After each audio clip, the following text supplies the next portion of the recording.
Welcome to How Preschool Teachers Do It. This is Alison Kentos. I am an early childhood educator. And this is Cindy Tarabush. I am an early childhood consultant. This podcast is for parents and early childhood professionals. Let our experience and research-based knowledge become your guide. Hey, preschool peeps. Hi, peeps. We are almost at a new year, and so it's time to talk about starting fresh. Yay!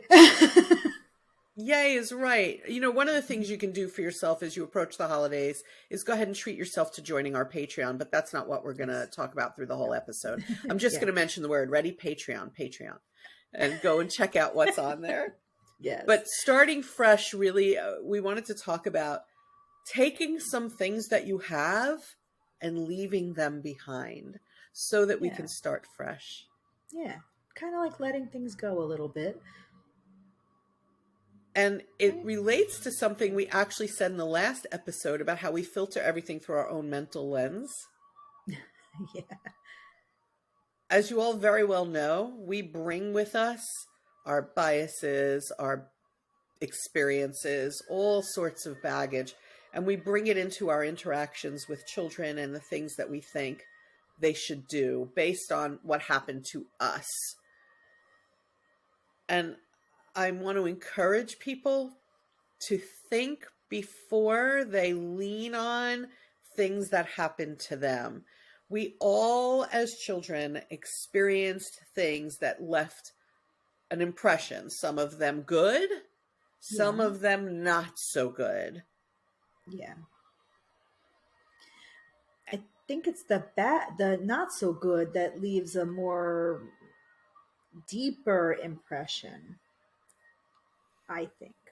Yes.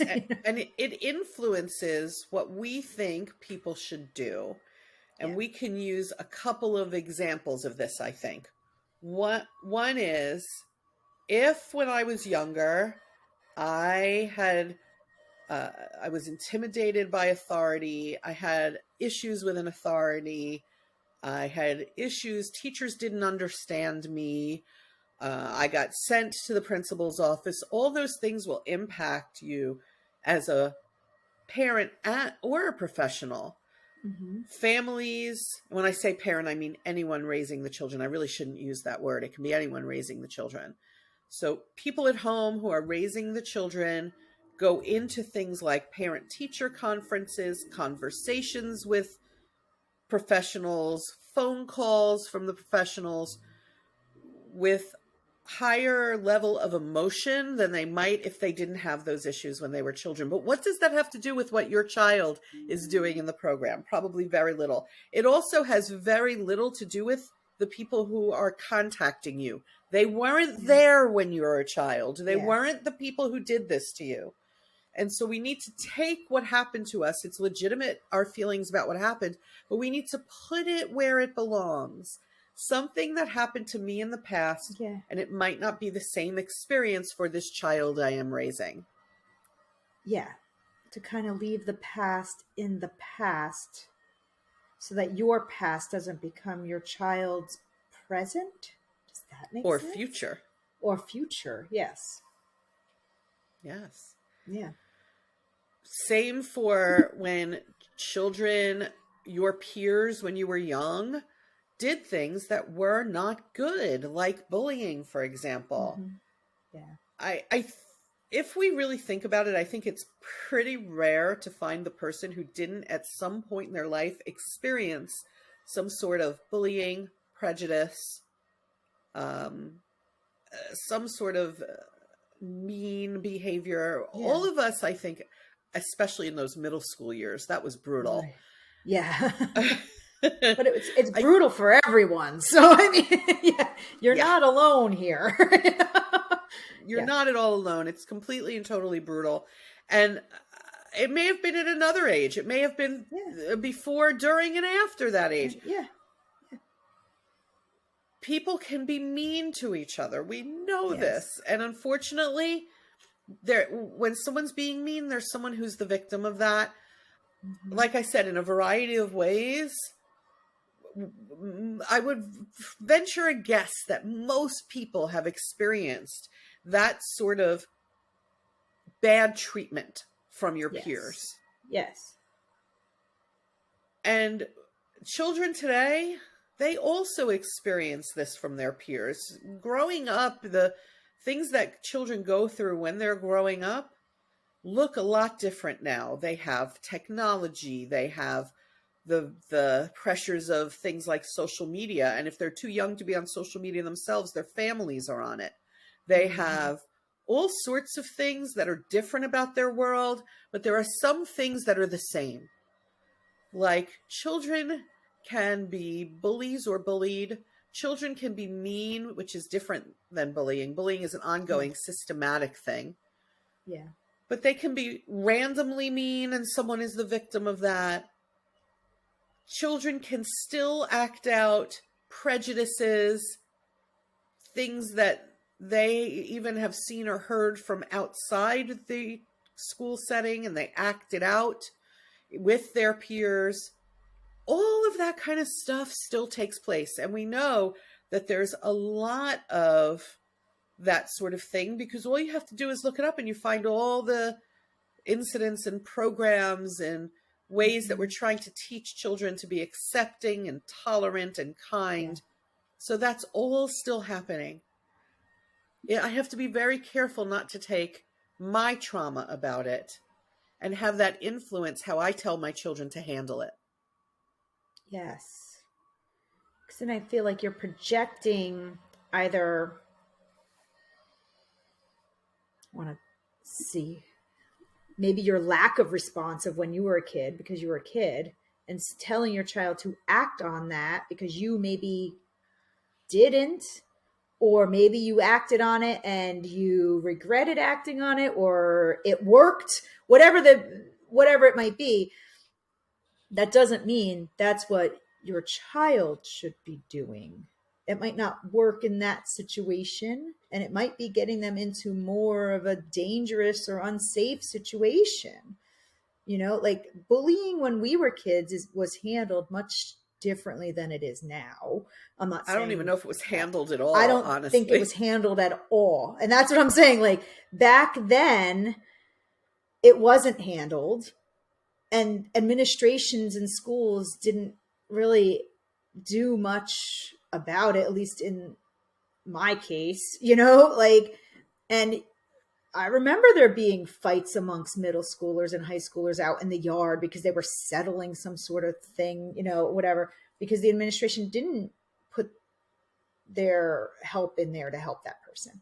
Now it's different. Now there's like laws about bullying. There's a whole system in place. There's a whole, you know, so like what you did as a child was a different generation, you know, with different standards for bullying or not bullying or handling bullying than what we have now.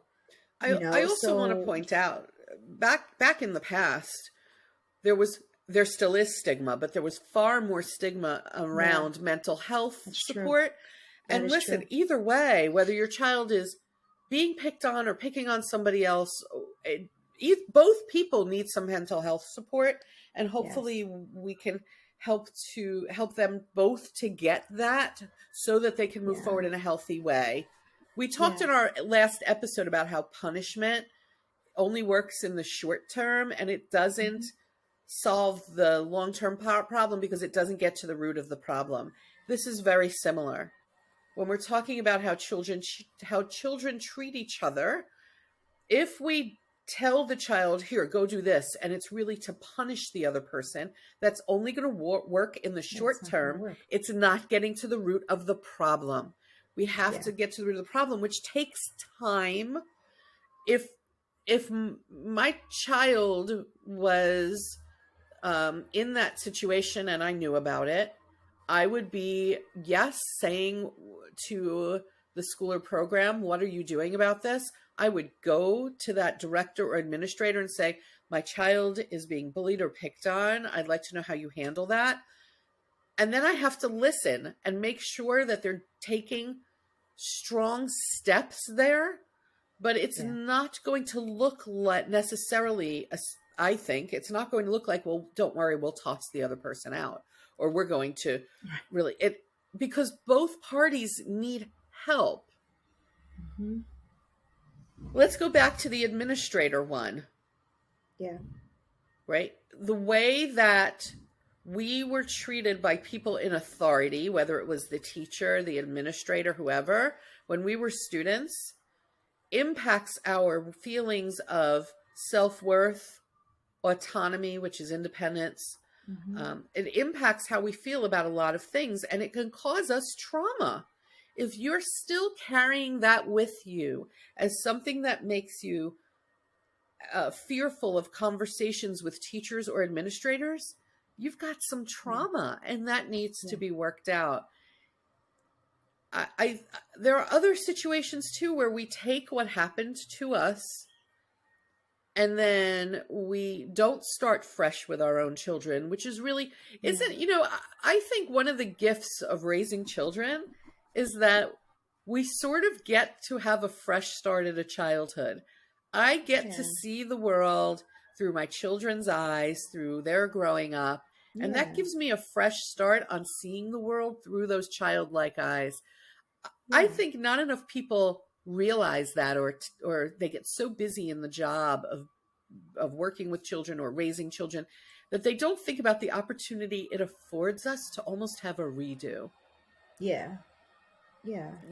Yes, I can't sit and pretend and play like I did when I was a child, and maybe my body doesn't move in the same way that it did when I was a child. I definitely have more knowledge about the world around me.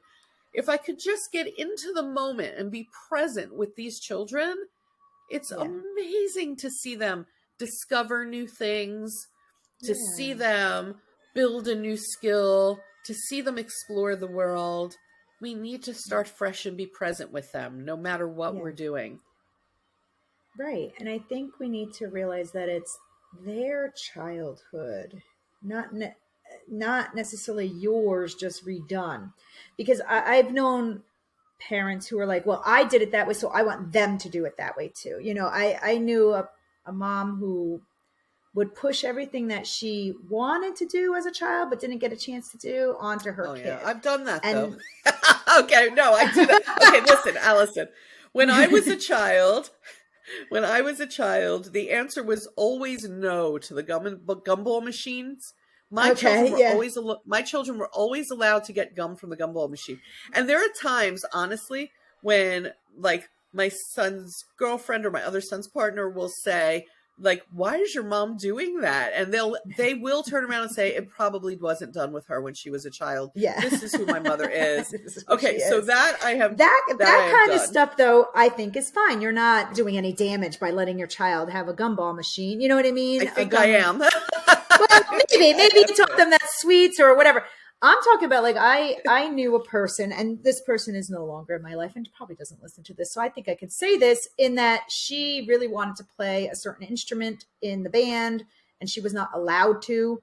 And so when her son signed up for band and he wanted to play trumpet, she said, no, you cannot play trumpet. You must play the saxophone because I didn't get a chance to play it. And then the child was like, well, now I don't want to do band.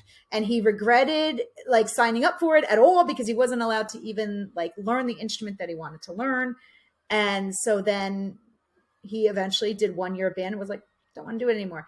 And I feel like maybe he would have done that if he picked the instrument too, but maybe he wouldn't. Maybe he would have been a famous trumpet player one day, but you never gave him the chance, because it's not about you. It's about him. You should be able to say, oh, good. You want to do band? I wanted to do band when I was a kid. This is great. Pick whatever instrument you want to. Let's talk about it.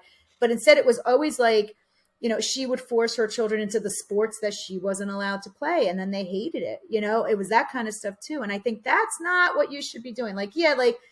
Maybe if you didn't get the opportunity to go to the gumball machine as a kid, letting your kid have a gumball outside the 7-Eleven or whatever is fine. But that's not really doing too much damage. But I feel like there's certain people that are like, well, I didn't get to do this, so you are going to do it whether you like it or not. I didn't get to be a baseball player.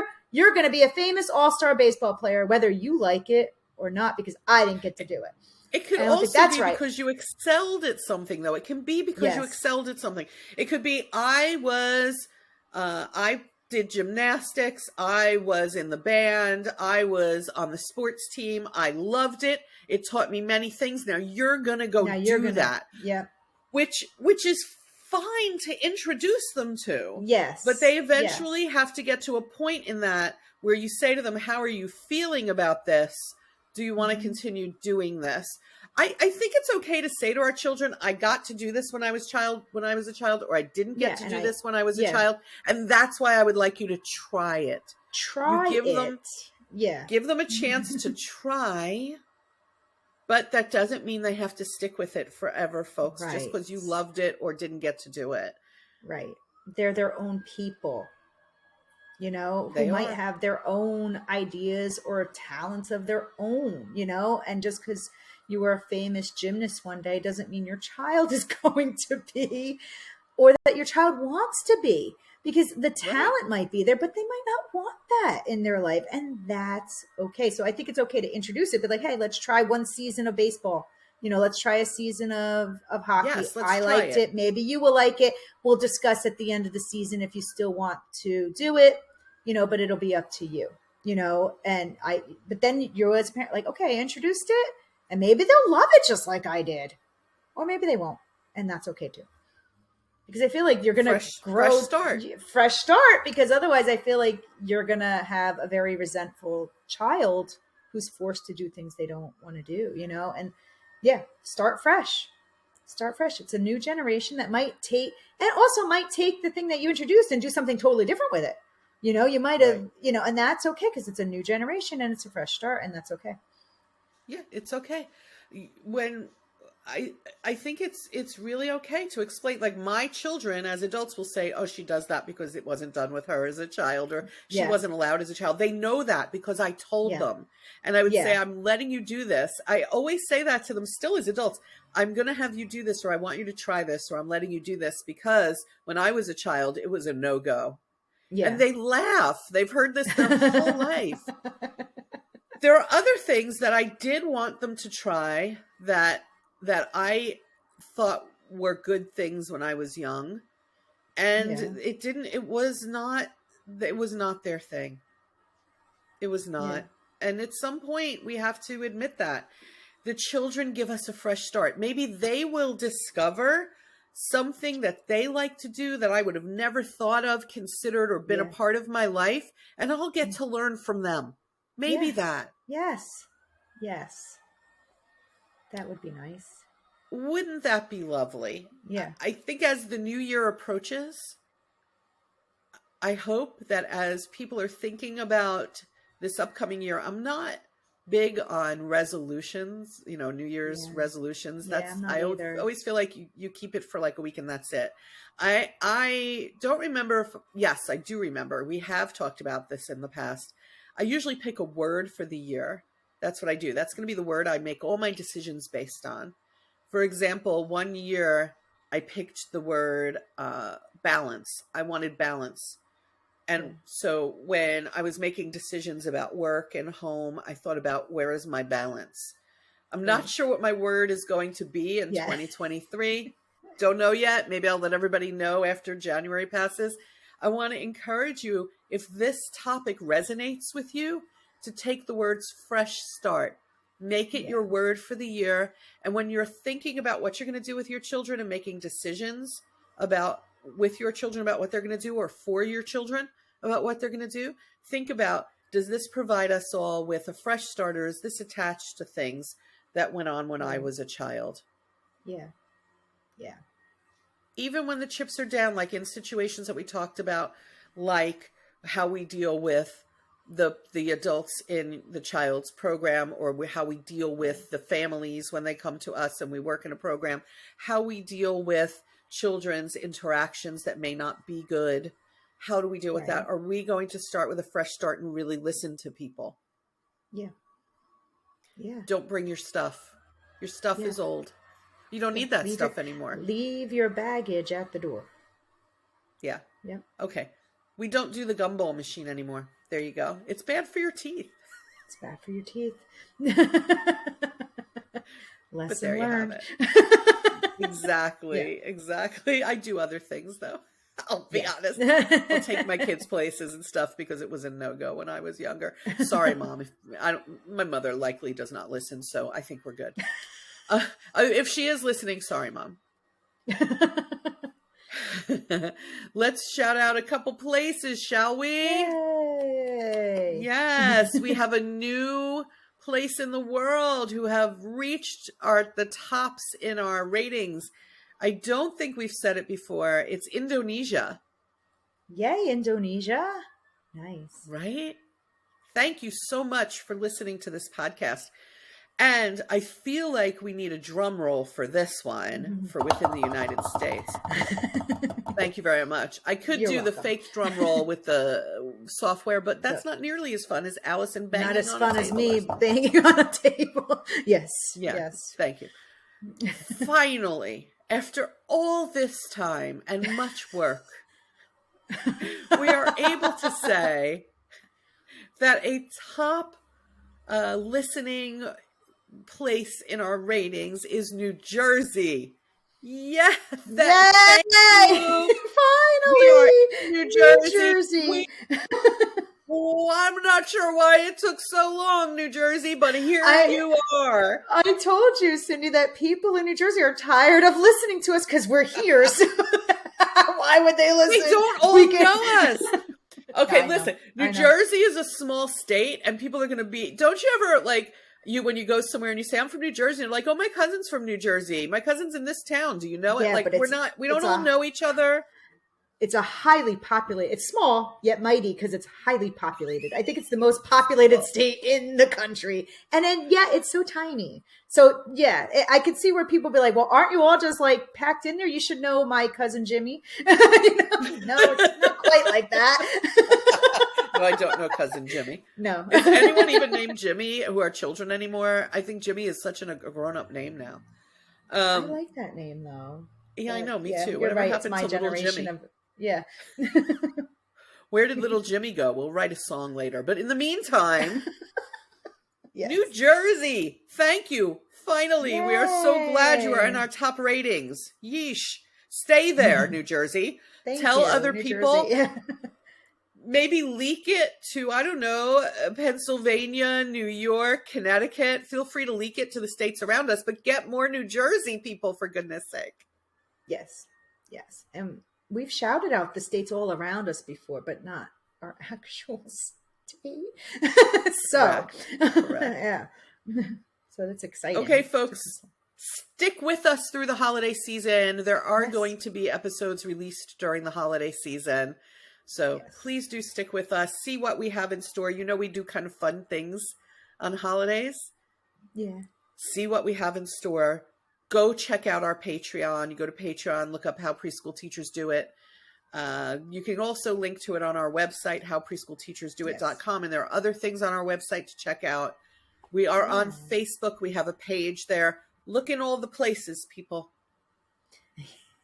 And then go and think about your fresh start. We will catch you next week. Bye, peeps. Bye, folks, peeps, everybody. Enjoy.